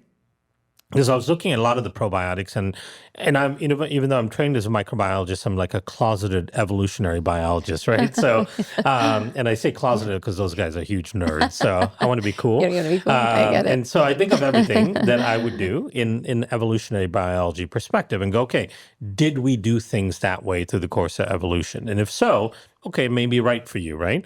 So then I look at our interaction with microbes. Did we get these particular strains at this massive dose every single day naturally? And if the answer is no, then I'm like, okay, then I'd be a little suspicious of what that might do to your system, right? Because it may not be favorable. Yeah. So we started looking at like, what is our most natural way of interacting with microbes after you're born and after you're done nursing and interacting with mom and dad that closely? It's through the environment, right? And the vast majority of environmental bacteria aren't really going to act as probiotics because they're going to die going through the gastric system. Then we identified these microbes that are called bacillus endospores that have a way of protecting themselves through the gastric system, and certain types of bacillus endospores have a profound effect on your gut microbiome, right? They're so intelligent so powerful that they can alter your entire gut microbiome in a favorable way at really low doses, at 2 or 3 billion CFUs per day. So that was really our impetus to go, oh my God, that's nature's probiotic, if you will. Yeah. And our ancestors inadvertently ate those bacteria every day, eating in the dirt and drinking waters out of rivers and streams and hunting and foraging and right? Normal things that human did, because many of these organisms are ubiquitous in the natural environment. So that to me was all the impetus I needed to go, that's a natural interaction with the bacteria. Now let's take it and study it and do some actual clinical trials to figure out if they actually have clinical benefit. So that's why I really gravitated towards the spore-based probiotics, because to me it was like the best solution, to modulating the gut. Yeah, I think it's a big industry. People are so caught on looking at, the higher the billion or 2 billion or 3 billion ratio, that it has to be better for them. But I think you have to know where the product comes from and also know why you're taking it. In your course, in all of your education, you break down the differences between the symptoms. So a lot of our listeners who are suffering from whether it's bloating or gas or heartburn or indigestion, or maybe they have been diagnosed with SIBO, and really how the protocol has to change for each. Can we go through maybe for every day, is there something that you recommend for our bloating and gas sufferers as a staple outside of the top 5 in terms of their diet and which probiotic to look for? Yeah. Is it spore-based for everyone? So spore-based can be quite foundational for everyone, right? Because they fix a lot of the core issues of dysbiosis. And that is the shift in diversity in the microbiome and the increased prevalence of pathogens within the microbiome. And these pathogens elicit a lot of inflammatory responses. They activate the immune system when they shouldn't be activated. They also don't aid in any of the digestion. And many of these pathogens can also ferment and create gas, which is really dysfunctional. The other problem with the presence of the pathogens, and this is really relevant to bloating, is the stasis that occurs in the bowel, right? Stasis in the bowel means the bowels aren't moving effectively. So then food sits for too long in areas like the stomach and the small intestine where it can ferment and gas can be created.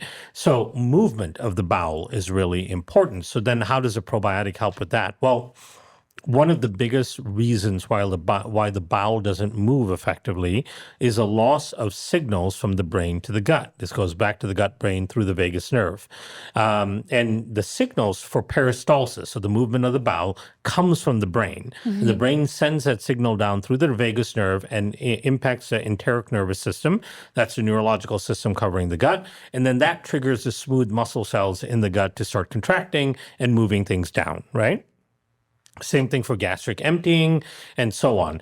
And as a result, if your gut is dysfunctional and leaky, endotoxins from the small bowel can make their way up the vagus nerve, and they lodge themselves in an area called the dorsal vagal complex, which is right at the brainstem.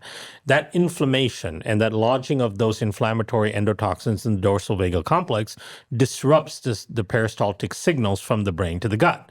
So the brain is going, all right, gut, move. You're eating. You got to move the stuff along, right? You don't want it to sit there for too long. Move it along. The signals aren't getting to the gut, right? So things are sitting in the stomach too long. They're sitting in the intestines too long, the small intestine too long, and they're getting fermented and putrefied. And then gas is being produced. You're getting bloating, indigestion, distension, and discomfort. At the same time, on top of that is the signals from the brain also trying to get your stomach to release more hydrochloric acid, trying to get your pancreas to release more digestive enzymes, so you can effectively break down those foods and absorb them rather than allowing them to sit there and get putrefied and fermented, right? And again, that disruption in the vagus nerve causes some of those problems. So from what they would take, I would suggest a probiotic like the spore-based probiotic. A lot of the bloating and indigestion can also be driven by an overgrowth of H. pylori. So there's a Lactobacillus reuteri strain that actually combats H. pylori in the stomach. And then on top of that, I would add artichoke extract. Right? Yeah. Hydrochloric acid as a supplement, so betaine HCl. And then if they're not producing enough bile, they should always check their liver health. So anyone that has any sort of bloating or distension in their belly should get their liver checked, right? Because there's a strong indication that your liver is not producing enough bile because it's dysfunctional. And when I say get your livers checked, I mean just liver enzymes and also potentially a CT for fatty liver. Okay. Fatty liver actually precedes liver enzyme dysfunction, right? Wow, yeah. So fatty liver occurs it's too first. late. Okay. And so you want to, and the only way to really diagnose that is through a CT scan. Yeah. And so you want to know if your liver is functioning properly, because the production of bile is very important to reducing that bloating and indigestion and the movement of the food. And so if your liver is not functioning properly, then you want to upregulate liver health, right? Support the liver. And on top of that, you may need to take supplemental bile for a period of time as well, right? So with that bloating comes a lot of things, and maybe dismantling it's inconvenient and it sucks and it looks bad, right? Yeah. But it is an indication that numerous systems could be completely dysfunctional or somewhat dysfunctional. I don't want to scare people completely, but and they need to pay attention to that. Don't ignore your symptoms, right? I think a lot of people, we've become so accustomed to living with these things because it's such a prominent issue for so many people. Finding a practitioner who knows how to read a stool test, I think is also really key. There's so few people who can actually do that. Yeah. But really finding a practitioner who's your partner in healing, because these are all states of suffering. Totally. And I think that now, especially with the picture that you've painted today, your digestion really is the source of vitality and longevity, right? So if it's the one thing that we can keep optimized, this is the way to go. Totally. And you mentioned my recommended stool test. So I do want to mention that for people. So there's two that I like and I've used myself. One is Biome Effects, which we had developed at Microbiome Labs. It's a whole genome sequencing test. So it gives you a lot of accurate information on things like viruses, fungus, bacteria, and so on. And it provides a lot of context and functional groups of microbes. The other one I like that I've learned about more recently is Tiny Health. And it's an interesting because they use metagenomics, which is different than whole genome sequencing. So you get a little bit different information. And one of my friends, Elisa Song, she's a functional pediatrician. She's a medical director there. So I already had a high regard for the company. I started digging into it a little bit more, and it's really useful. What I like about them is they do some specialized reporting around kids' microbiome. So if you're testing your kid, that could be a really cool test to look at as well. I'm always cautious when I recommend all these tests, but I feel like when it comes to information about your digestive system and how preventative it is, why not do it? Yeah. And I talk about poop every day with people anyways, so just make it part of your conversation. Exactly. Do you do regular stool tests? Do you like an annual stool test a year? Is that... I do one almost every 2 years. Okay. Yeah. Because, I keep up with my gut health regimen pretty diligently, right? And if I start to feel like something's off, then I may do it to just try to get an indication. If I can make adjustments and make it feel better, then I might do a stool test and go, wait, did something creep in there that shouldn't be there, right? Did I go to India and eat too much street food, right? And I've corrupted my system in some profound way. So I may do it then. And do you feel like you're at a point with the knowledge that you have? Are you able to get the fiber that you need? Do you ever take a fiber supplement yourself? I definitely use fiber supplements, because I do find it really hard to get that level of fiber from diet, So the way I have it in my head is I need to supplement with around 20 to 25 grams per day. Because I can even by mistake get at least 20 grams of fiber in my diet, right? I'm cognizant of what I eat in terms of what has fiber. And so I try to make those choices actively, but I'm not counting it, right? I'm not going like, okay, I ate this much in a salad. It had this much sweet potato, had this plantain. So I'm not counting it. I did a food diary for a short amount of time to kind of give myself an average of dietary fiber I get, right? And so now I know that from a regular weeks of eating, just being cognizant and choosing things that I know have fiber, I'm getting about 20 grams a day, 20, 25 grams. So then I need to supplement with another 20 grams. Brilliant. And for most part, I use psyllium husk, right? Organic India is a super clean psyllium husk. It doesn't have any flavor. It's not a fantastic experience necessarily, right? Because you have to drink it fast. You have to drink it fast, right? You mix in water and stir it and just drink it fast. I actually really like doing that right before meals. adding, 6 to 7 grams before each meal, and then I do it before bed as well. Oh, brilliant. Right? Yeah. My stools in the morning when I wake up are like freaking superhero They're stools, winners. right? Yeah. They're amazing. And one of the reasons why I like to do it around meals is it completely blunts the postprandial or the after meal sugar response of the meal, right? So you can be a little bit more forgiving with what you're eating. That's a good tip. Right. If that roll is there and you just cannot, avoid it, if you had 5 to 7 grams of fiber before it, it's going to blunt the response of the insulin response to that roll. That's brilliant. Great tip. Something that I work with a lot of my clients on who aren't, in practice of eating a lot of veggies, every single morning, just taking kind of like a kitchen sink, the banana, the berries, the celery, the spinach, the kale, the ginger, coconut water, psyllium, and throwing it all into a blender. Right. Like that to me is a nature supplement. Totally. That you can do for a week here and there, and you'll diversify that way too. Totally. And it tastes pretty good. It does. And, that's actually the great way I get my kids to consume some of these things, right? And I want to address a couple of misnomers that people have because they hear about this stuff online, is that if you blend a fruit, you somehow lose the fiber portion and it concentrates sugars and all that nonsense. It's absolutely not true. And there are randomized control trials that actually show that, right? So it's not a guess. The studies that show that. So absolutely blend your fruits. Absolutely throw the bananas and the berries and all that in there. You're not negating the fiber, and you're also not increasing some sort of magical sugar content. Right. It's good juicing. Yeah, exactly. Yeah. Throwing some psyllium husk in there is fantastic. You can throw some seeds in there, right? So anything you can do to get some fiber into your system is fantastic. All right. Before I take you through some rapid fire questions. Yes. Can you maybe paint a picture as somebody who just has so much information and education on this, just through understanding and healing the gut microbiome, the rise of autoimmune diseases today, and obviously the rise of chronic diseases that we are seeing today, just the resilience of the gut microbiome to be able to heal itself. And, if there's something that listeners could be doing outside of our tips that we recommended today, just really owning in on the fact that if you were to treat your gut first, the resilience of the gut to be able to heal itself. Can you just paint a picture of that as like optimism? Yeah, absolutely. So, and that is really the beauty of the discovery that the microbiome controls so much of our outcomes, right? Yeah. There was an idea in the early 90s and late 80s that genetics controlled most of our outcome. And in fact, that was the impetus around the Human Genome Project, was to find the gene that was responsible for every disease we knew about at the time, right? The chronic diseases. And then when they sequenced the whole human genome, and we found that we're like wholly inadequate in terms of functional genes, right? We have like 22,000 functional genes compared to an earthworm with 30,000. And so then it was like, oh, wait a minute. So what is controlling most of our outcomes? That's when the Human Microbiome Project kicked off. And now we know we have like 2.5 million microbial genes in our system compared to 22,000 functional human genes. And so what that really shows is that most of our conditions that we deal with, including things like autoimmune and anxiety and stress and chronic issues like metabolic health, diabetes, cardiovascular disease, all of these things are a result of a disruption in your ecosystem, right? And because it's an ecosystem, you can always fix it. And it is the nature of your ecosystem to move towards balance, right? That's what your gut microbiome and your microbiome wants to do.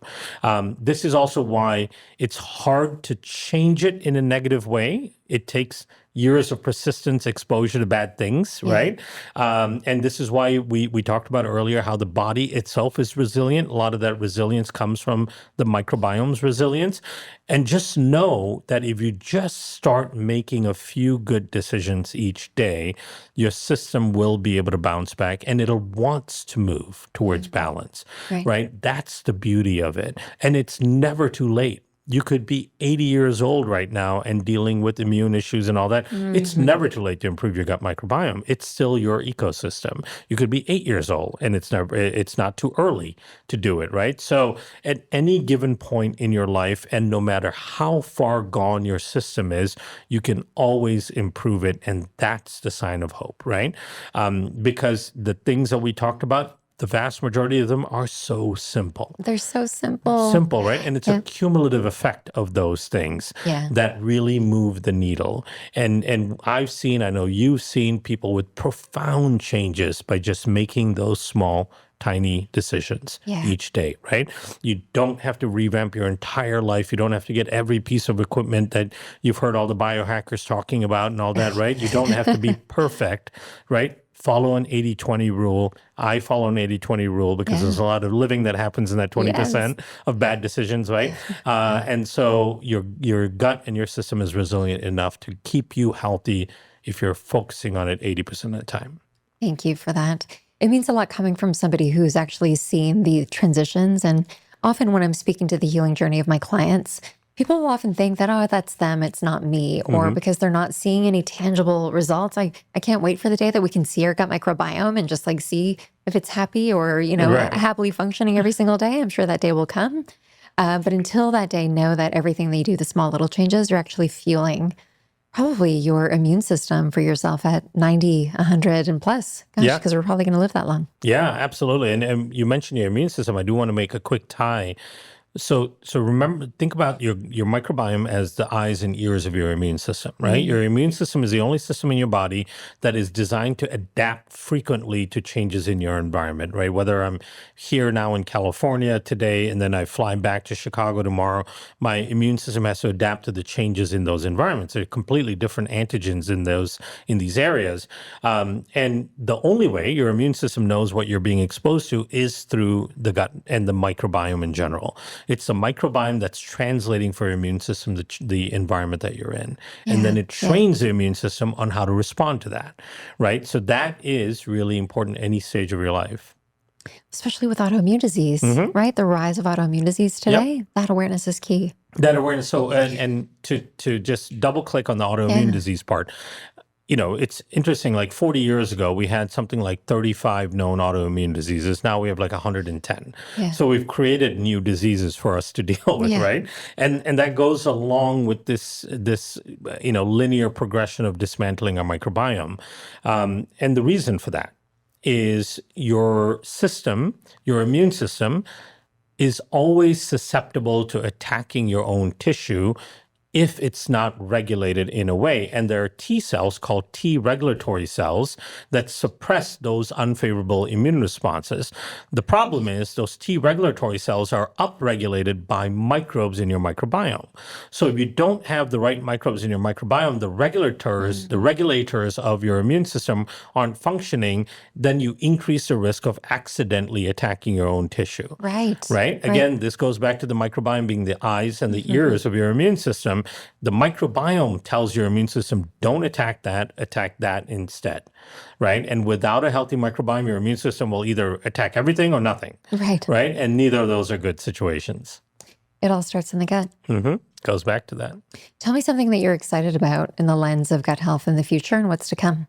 What I'm really excited about is the ability to really modulate bacterial proteins and bacterial components to affect our gut in a really significant way, right? So here's what we're coming to learn, that there are numerous bacteria within your gut that produce compounds like polysaccharides, and these are compounds that are part of their own structure that seem to have a really profound effect on our system. The psychobiotics, I had the opportunity to work with these psychobiotics, Bifidobacterium 1714 and 35624. These are strains that are really profound for managing the gut-brain axis. All of that comes from their exopolysaccharide. This is just a carbohydrate that they produce on their own shells, if you will, that have a profound effect on our mood and anxiety. So there's lots of bacteria like that in our system. And there are groups that I'm now working with that are getting so good at this, where they can take a known bacteria that produces a compound that we know affect a system in our body and then tweak the growth environment to favor that compound. And now they're building a library of bacteria where a simple algorithm can go, for you, Mona, these are the issues you're dealing with. These are the processes that we need to attenuate or amplify or reduce. And there are bacteria that do that. We can design a fermentive culture that is absolutely specific to you. I I remember hearing you speak about this somewhere. So this is happening now. This is happening now. Absolutely. Yeah. And you know, I'm working with a couple of companies where some of these types of products will come out over the next 6 to 8 months, which is super exciting to see. But in the next 3 to 4 years, this is going to get so dialed in where we can do a stool analysis, a metabolic analysis on an individual and go, this is exactly the fermentive outcome that they need for their specific system, dial in that fermentation with the right microbes and the right inputs and outputs, and then that mix becomes very specific to you. I can't stop smiling. Right? Can you imagine the transformation that's going to happen as a result of this? It's crazy. And that can happen from day one when you're born, right? Wow. Let's say you're born from a C-section, like our babies were, right? We can map the microbiome on day one and go, okay, here's what we need to add in to negate the negative effects of the C-section. And then if the kid starts getting, you know, a lot of ear infections, sinus infections, we can map their immune system and their microbiome and understand where the dysfunction is and then create a unique product just for them, for that reason, to improve their results. So it's going to be quite amazing because and the earlier on we do these things, the more protected they will be from more profound dysfunctions down the road, right? Yeah. So we'll be able to like customize ecosystems for people. Even from this longevity stance too, as we age, if we're not able to do the things that we've talked about today for gut health optimization, gosh, if you're given the specific microbes that your body needs in that stance, what that's going to do for a longevity standpoint. Totally. And here's another really exciting thing. I can't say too much about it yet. I'm trying to dig it out of you. But here's it has been identified now with very, very, very good data over 10 to 15 years worth of study on certain strains that are absolutely foundational for healthy aging. Oh my gosh. And if you're missing these strains, there are 6 or 7 of these strains. If you're missing some of these strains, then that's going to drive more rapid aging and age-related degeneration. And what's super exciting is the preliminary studies are if you can add these strains back to the individual. You could do a simple gut test and go, they're missing 3 of these 4 or of these 7 strains, right? We can add those back and it actually has a profound effect on your progression of aging, right? So when it comes to all of this healthy aging idea, the microbiome is central to that, right? Yeah. And we now know that diversity in the microbiome is an effect of aging, and even deeper than that, the presence of these particular strains, right? So that stuff is going to come out over the next year or two, which is super exciting, right? So yeah, the world of microbiome is fascinating. We're just at the tip of the iceberg. Yeah, I love that you brought that up because we think we know everything and we don't. We don't. I wish I could spend a day in your brain. It's a mess I want in your there. Job. There's so much stuff happening. It's so fun. I can't stop smiling this whole podcast just learning from you. So thank you for that. My pleasure. Where can people find you? Yeah. So, I engage with people as much as I can on social media. My Instagram handle is @KiranBiome, Biome.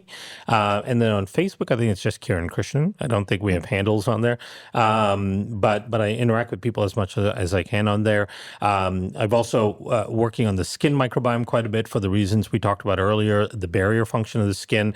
Yes. Interestingly enough, there's a 65-year-long study called the Baltimore Longitudinal Study of Aging that has shown that skin microbiome dysfunction leads to skin barrier dysfunction. And the barrier dysfunction is the best predictor of development of chronic conditions, right? So like your skin dysfunction can drive osteoporosis. Your skin dysfunction can drive cardiovascular disease, which is crazy to think about, right? Yeah. So I've become obsessed with the skin microbiome. And so we have a page called Civ, right? Yes, I've seen the pictures. The before and after pictures are insane. They're amazing. Yeah, because, and all we're doing is modulating the skin microbiome, and you see these profound effects on inflammatory conditions on the skin, age-related conditions on the skin. We have these cases that we've done using this really high-end photographic system that does a biological measurement of your skin age. We can reduce your biological skin age by 3 years in a 30-day period. Sign me up. And that counts by looking at things like fine lines, wrinkles, age spots, and so on. all just through modulating the skin microbiome. So it's super exciting. That's at Civ Care, and we put a lot of good microbiome information there as well. Beautiful. We'll link that out. Let's give a shout out to Dose also, Yes. since Oh we're my here. God. Yes, one of my favorites, right? So the unsung hero in our body is our liver, right? Conducting 500 plus functions a day. I was just talking to somebody about this, and they were like, at what age should people start paying attention to their liver, right? And I was like, well, at every age. I was like, note this. By the time you're 20 years old, your liver has filtered over 4 million gallons of blood for you, right? It's filtered and removed the toxicity of that much. So that's how hard your liver is working. And we are not at all supporting our liver, right? There was a study that showed that adults under the age of 40, 25% of them have fatty liver disease. There are over 100 million Americans that have fatty liver disease, right? Which is already indicating liver dysfunction. And the liver and the gut go hand in hand. They're two parts of the same system. And when your liver becomes dysfunctional, it drives for the gut dysfunction. So that's one of my favorite products to take for the liver is Dose for your liver. Absolutely. Right? It's delicious. It's yummy. Easy. It's based on ingredients from nature, which I'm so here for. Totally. Turmeric, right? Milk thistle, dandelion root, ginger, all in its most bioavailable form, all at the right dose, and 2 human clinical trials, which is really exciting to see. So, and the other part of it that I love is that it reduces the number of capsules I'm taking. Right? Totally. I don't even think of it as a supplement. It's like an elixir. Totally. A daily elixir that tastes really yummy. So thank you. You have an incredible, informative, educational Instagram page too. So I want everyone to go check that out also. Thank you. Finishing off rapid fire questions that come from our amazing listeners. Is kombucha really good for the gut? So store-bought kombucha is probably not doing a whole lot for your gut. Here's one of the reasons why. There's a number of reasons, but know this. This is really important for people to know. They don't finish the fermentation. Okay. Right? Because the true completion of fermentation would actually yield a much more sour and difficult to consume product. And so to shortcut that, they actually stop the fermentation much earlier, and then they add sugars and things like that to over-flavor. Yep, totally. 20 grams, up to 20 grams. It's crazy. And it doesn't have all the organic acids and all that you need from it. So if you're going to do kombucha, do it yourself at home. Right. Make it yourself. Okay. Biggest microbiome myth you wish would die? The biggest myth is that you don't need fiber. People, I'm hearing this more and more from the, paleo, from the carnivore world keto, and the paleo and all that. Like, I can't believe people who are educated as healthcare practitioners are going on there saying you don't need fiber, which is crazy. It's one of the most well-studied macronutrients there is, and you cannot ignore the research behind it. A lot of people aren't having bowel movements. Exactly, How many animals are putrefying in your body? Yeah. Okay. So fiber needed. Fiber is needed. Coconut oil, friend or foe for gut health? So coconut oil has a lot of antimicrobials in it. If your gut is dysfunctional, I would reduce the use of coconut oil because the long-chain fatty acids and the lauric acids can be strong antimicrobials and can actually create dysbiosis. And one of the studies in humans that showed the types of oils that increase leaky gut, coconut oil was the highest. It was one of them, yes. Yeah. It's not for everybody, and I think it should be used in moderation, and it's hidden in so many things these days. So thank you. Favorite ancient healing ritual? Breathing. Breathing. Yay. Just simple old breathing. And humming as you walk to brush your teeth. Totally. Yeah. It's so therapeutic. I mean, one of my good friends, Sachin Patel, you might know him as well, right? He does some amazing breathing training, breath work training, and that's so powerful. Beautiful. Couldn't agree more. What's your morning ritual for microbiome health? To me, it's the breathing. The breathing. Yeah, the breathing and the movement. Breathing and movement and then exposure to light. Because it wakes up the biome and tells the biome, hey, enough of the housekeeping stuff. Let's get going to work and we're going to start metabolizing things and so on. We didn't talk too much about it, but I know you mentioned fasting also. I think that's a beautiful ritual for the gut microbiome and the whole body, right? To give your system a break. Yep. I've done intermittent fasting for 10 years now straight. About 90% of the time. The only time it kind of falls apart is when I go on vacation. But other than that, I'm intermittent fasting because there's a lot of benefit when there's no food coming in with regards to the microbiome. And that may be a misnomer too, right? That that when you're not feeding your biome, that actually it's proliferating and doing things that are really important because there are microbes that are breaking down food that you ate 8 hours ago, right? So you do have to give your biome a certain amount of time where you're not feeding it 12 to 14 hours is ideal. If you can go 14 to 16 on a regular basis, that's great. Beautiful. Kiran, I can't wait to have you back. I'm so grateful for you. Anytime. I'm sure people were taking notes feverishly. Lots of takeaways. It's been my pleasure. Thank you so much for having me. My pleasure. Till next time. Thanks.